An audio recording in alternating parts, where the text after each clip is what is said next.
ETF index mutual funds నేర్చుకుని stock మార్కెట్లో రాణించాలనుకుంటున్నారా? వెంటనే ఈ నెంబర్కి కాల్ చేయండి. నమస్కారం. మనం రకరకాల పంచతంత్ర కథలు చెప్పుకుంటున్నామండి. ఇంచుమించు పంచతంత్రలోని చివరి తంత్రమైన అసమీక్ష కారకత్వంలోంచి చివరి కథ ఇది. దీంతో పంచతంత్ర సిరీస్ పూర్తయిపోయినట్టే. ఇలాంటి నీతి కథలు ఇంకేమైనా ఉంటే మళ్ళీ చెప్పుకోవడానికి ప్రయత్నం చేద్దాం. పంచతంత్ర మాత్రం దీంతో ఆఖరైపోతుంది. పూర్వమట ఒకనాడు ఒక బ్రాహ్మణ ఆయన ఒక అడవి దారి గుండా నడిచెళ్తుంటే ఆ చెట్ల కింద వెళ్తుంటే ఒక చెట్టు మీద ఒక భూతం ఉందట. ఆ భూతం స్నానం చేయాలని అనుకుంటోంది. ఈ కింద నడిచేస్తున్న ఒంటరిగా వస్తున్న బ్రాహ్మణ్ణి చూసింది. పూర్వం ఉండే కొన్ని పద్ధతులు ఉండేవి, ఇప్పుడు కూడా మన వాళ్ళు చెప్తూ ఉంటారు. అట్లా ఎక్కడికైనా యాత్రకి వెళ్ళేటప్పుడు, పొరుగురు వెళ్ళేటప్పుడు, అటవీ మార్గంలో వెళ్ళేటప్పుడు తోడు లేకుండా వెళ్ళకూడదు. నలుగురు ఉండాలి. అడవిలో వెళ్ళాలంటే నలుగురు ఉండాలి. ఇదివరకటి కాలంలో ఊరికి మధ్యలో చిట్టడవులు ఉండేవి.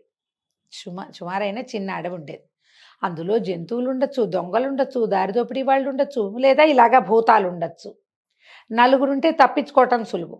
4 రకాల ఐడియాలు వస్తాయి. ఒకడే ఉంటే దొరికిపోతాడు కదా, అందుకని అలా వెళ్ళొద్దనేవాళ్ళు. ఈ బ్రాహ్మణ ఆయన ఏదో పని మీద వెళ్తూ ఈ చెట్టు కిందకు వచ్చాడు.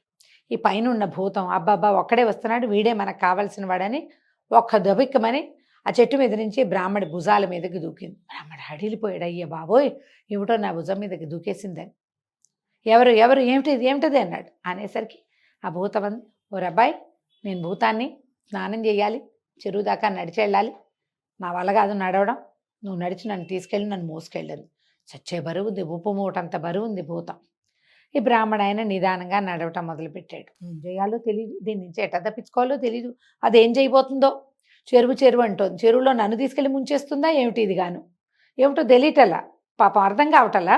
నడుస్తుంటే దాన్ని ఇప్పుడు పైన భుజాల మీద ఒకళ్ళు కూర్చున్నారనుకోండి, వాళ్ళ కాళ్ళు ఇట్ట మేళ్ళ మీదకి వేళ్లాడతాయి కదా, ఈ పట్టుకున్నాడు, పిక్కలు పట్టుకున్నాడు, కాళ్ళలాగా ఉన్నాయి దానికి. అయితే అప్పుడు అతనికి తెలిసింది అక్కడ చేయి జారుతోంది, పాదాలు మెత్తగా ఉన్నాయి భూతానికి. ఆయన ఆశ్చర్యపడి, ఏమిటిది భూతం కదా, దీని పాదాలు ఏమిటి ఇంత మెత్తగా ఉన్నాయని పరిశీలించాడు. చూస్తే భూతానికి 2 పాదాలు చక్కగా నున్నగా చిన్నపిల్లల పాదాలల్లే లేత తమలపాకుల్లాగా ఉన్నాయి. తను అడిగాడు, మరి మాట్లాడుతూ ఏదో ఒకటి మాట్లాడాలిగా, భయపడితే మాత్రం ఏమవుతుంది. మా బ్రాహ్మణ ఆయన అడిగాడు, బాబు ఏంటండి మీ కాళ్ళు ఇంత మెత్తగా ఉన్నాయి, ఇంత లేత తమలపాకులనే ఉన్నాయంటే, అవును అయ్, నేను నడవను, మట్టి తగిలితే నాకు ఇష్టం ఉండదు, చెరువులో దిగటమే, ఎవరో ఒకళ్ళు రావడం కోసం చూస్తా, వాళ్ళతో పాటు వెళ్ళి చెరువులో దిగి స్నానం చేస్తా, అంతే, నేను నేల మీద నడవను కాబట్టి నా కాళ్ళు ఇంత మెత్తగా ఉన్నాయన్నాడు. వీడికి అర్థం కాల బ్రాహ్మణాయనకి. అంటే నడవడు సరే, చెరువు దాకా వెళ్ళాక స్నానం చేశాక మళ్ళీ చెట్టు దాకా వస్తాడా, అంటే చెట్టు దాకా నేను మోసుకురావాలా, అర్థం కాల. తర్వాత ఆయన 4-5 కబుర్లు విన్నాడు ఊళ్ళో. ఇక్కడుండే ఈ అడవిలో ఉన్న ఒక భూతం మనుషుల్ని తినేస్తుందని. ఇప్పుడు నన్ను తినేస్తుంది అనుకో, ఇది చెట్టు దాకా ఎట్టా వస్తుంది, నడిచొస్తుందా, దీని కాళ్ళు ఇలా ఎలా ఉంటాయి, అర్థం కాకుండా ఉంది.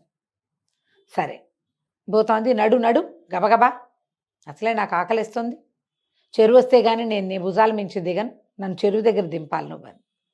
బ్రాహ్మణ తను నడవటం మొదలుపెట్టాడు. ఆలోచిస్తున్నాడు, ఏం చేద్దామని. చెరువు వచ్చింది. చెరువు దగ్గర ఈ భూతం దిగి నీళ్ళలోకి వెళ్తూ, నేను వచ్చేదాకా ఇక్కడే నుంచో, కదిలేవో చంపేస్తా. సరే భూతం నీళ్ళలోకి వెళ్ళంగానే బ్రాహ్మడు బతుకు జీవుడని పరిగెత్తాడు. ఒకటే పరుగు. ఎందుకంటే అది చెరువులో నుంచి బయటకు వచ్చి తనని తినేస్తుంది. తర్వాత అది నడవదు, అక్కడే కూర్చుంటుంది. ఈ చెరువు దాకా ఎవడైనా వస్తే వాడి భుజాలు ఎక్కి వస్తుందన్నమాట చెట్టు దగ్గరికి. ఎలాగో జరుగుతుంది, దానికి ఆకలిస్తుంది అని చెప్తుంది. స్నానం చేసేదాకా తనని తిందు, ఎందుకంటే మధ్యదారిలో తినేస్తే తను నడవాల్సి వస్తుంది అటు ఇటు.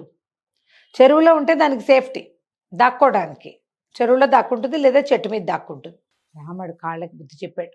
ఆ చెరువులో దిగిన భూతం చెరువులోనే ఉండిపోయింది, ఇంకోడెవడో వచ్చేదాకా. బ్రాహ్మడు బ్రెయిన్ వాడాడు.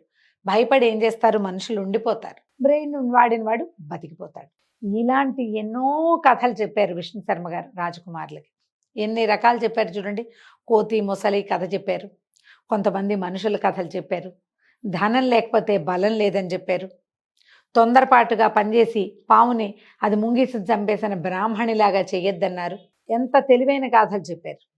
ఏ తొందరపాటు పని చేయకూడదు. ఏం చేసినా ఆలోచించి చేయాలి. ముందు చూపు లేనివాడు తర్వాత దెబ్బతింటాడు. దురాశాపరుడు అనుభవిస్తాడు. ఇలాంటి ఎన్నో రకాల గాథలు చెప్పి ఈ కథలు మీకు చివరిదాకా చెప్తున్నది ఎందుకంటే ఇవన్నీ మీరు జీవితంలో వాడుకోవడానికి అని చెప్పి పదండి మీ నాన్నగారి దగ్గరికి వెళ్దామని నలుగురు రాజకుమారులని లేదా ముగ్గురు రాజకుమారులని, ముగ్గురు కొన్ని చోట్ల ముగ్గురు చెప్తారు, కొన్ని చోట్ల నలుగురు చెప్తారు. వీళ్ళ ముగ్గురిని తీసుకుని రాజుగారి దగ్గర తీసుకెళ్ళారు. తీసుకెళ్ళి రాజుకు చెప్పాడు, మీరు పరీక్షించుకోండి మీ అబ్బాయిని. మీరు ఏ ప్రశ్న వేసినా వీళ్ళు సమాధానం చెప్పగలిగే స్థితిలో ఉన్నారు. ఎన్నో రకాల గాథలు కథలు విన్నారు. బ్రెయిన్ని ఎలా వాడాలో, తెలివిని ఎలా ఉపయోగించాలో, ఆశపోతుతనాన్ని ఎలా అదుపులో ఉంచుకోవాలో, అసంబద్ధమైన ఆలోచనల్ని ఎక్కడ ఆపాలో, ఎలా ఆలోచించాలో ఎలా ఆలోచించకూడదో వీళ్ళకి నేర్పించాను, మీరు ప్రశ్నించుకోండి అన్నాడు. ఆయన చాలా సంతోషపడి కుమారులని రకరకాల ప్రశ్నలు అడిగి వాళ్ళ తెలివి ఏ విధంగా పెరిగిందో తెలుసుకుని తర్వాత ముగ్గురు రాజకుమారులకి పట్టాభిషేకం చేసేసాడు. ఈ రాజకుమారులు విన్నటువంటి ఈ కథలన్నీ కూడా మనకి ఈ రోజుకి ఉపయోగపడతాయి. జస్ట్ ఆ సిచ్యువేషన్కి తగినట్టుగా మనం ఆలోచించాలంతే. ఇలా నెంబర్ ఆఫ్ టైమ్స్ చాలాసార్లు ఈ కథలని వినటం వల్ల మెదడుకి పదును వస్తుంది, తెలివితేటలు పెరుగుతాయి.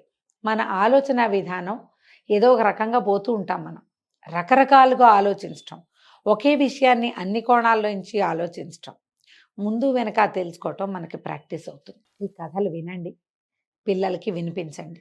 చక్కగా మంచి మంచి పంచతంత్ర కథల పుస్తకాలు కొనిపెట్టండి. ఎవరికైనా ఫ్రీ గిఫ్ట్ ఇచ్చేటప్పుడు పంచతంత్ర కథలే గిఫ్ట్గా ఇవ్వండి. ఇంగ్లీష్లో, తెలుగులో, తమిళ్లో మీరు ఏ భాషలో కావాలంటే ఆ భాషలో లక్షణంగా పుస్తకాలు దొరికేస్తాయి.